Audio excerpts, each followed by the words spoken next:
C'est pas rien que de s'engager dans ce métier du cheval d'une façon générale, du tourisme équestre d'une façon plus particulière.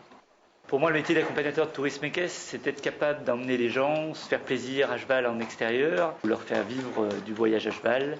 Sylvain Piltan, accompagnateur de tourisme équestre depuis 8 ans.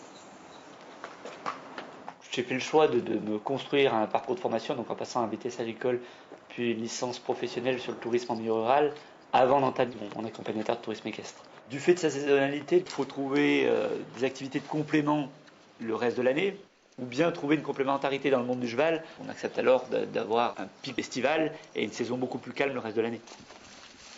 Être un bon professionnel, c'est d'être capable de gérer une activité de pleine nature, c'est d'être avant tout homme de cheval, il faut donc être bon cavalier, connaître les animaux parfaitement, il faut savoir s'occuper d'un piquet de chevaux, il faut donc être capable de choisir la nourriture adéquate, s'assurer que le cheval est en bonne santé, être capable de bricoler en maréchalerie, mais il faut aussi aimer les gens. Il y a vraiment la dimension rapport avec autrui qui est importante.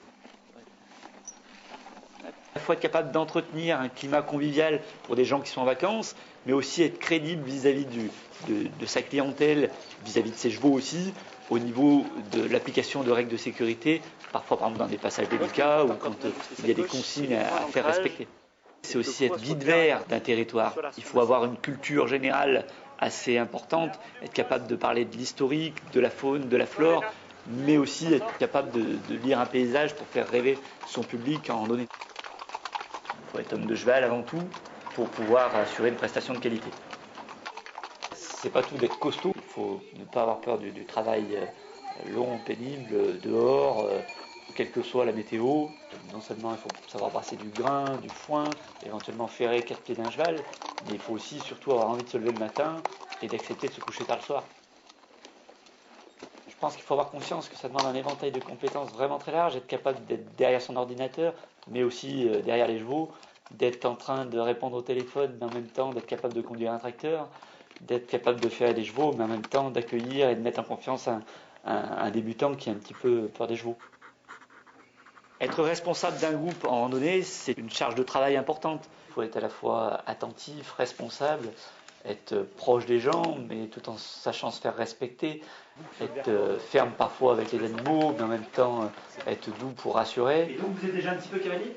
Un petit peu, Il existe beaucoup de formations de très bonne qualité, mais je pense qu'il est quand même intéressant, à titre personnel, d'avoir un petit peu plus de bagages, qui permet de rebondir éventuellement plus facilement en cas de réorientation professionnelle. Et puis ça permet d'appréhender quand même certains termes de gestion quotidienne de façon plus pertinente. Il faut avoir de l'ambition. La saisonnalité du tourisme équestre fait qu'il faut avoir un champ de compétences qui va au-delà du propre diplôme. Il ne faut pas hésiter à s'investir dans la filière, à avoir pourquoi pas des gîtes, à passer le diplôme de moniteur pour pouvoir prolonger son activité avec de l'enseignement, à faire de l'élevage, pourquoi pas. Je pense qu'il ne faut pas se leurrer, ces métiers du tourisme équestre sont difficilement compatibles avec une vie de famille épanouie. C'est un métier passion, c'est des choix de vie. Il y a peut-être un temps pour tout faire.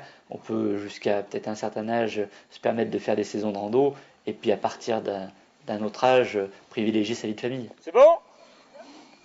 Le conseil que j'aurais à donner, c'est qu'il ne faut pas hésiter à bien élargir son éventail de compétences pour pouvoir s'épanouir dans son métier et gagner décemment sa vie.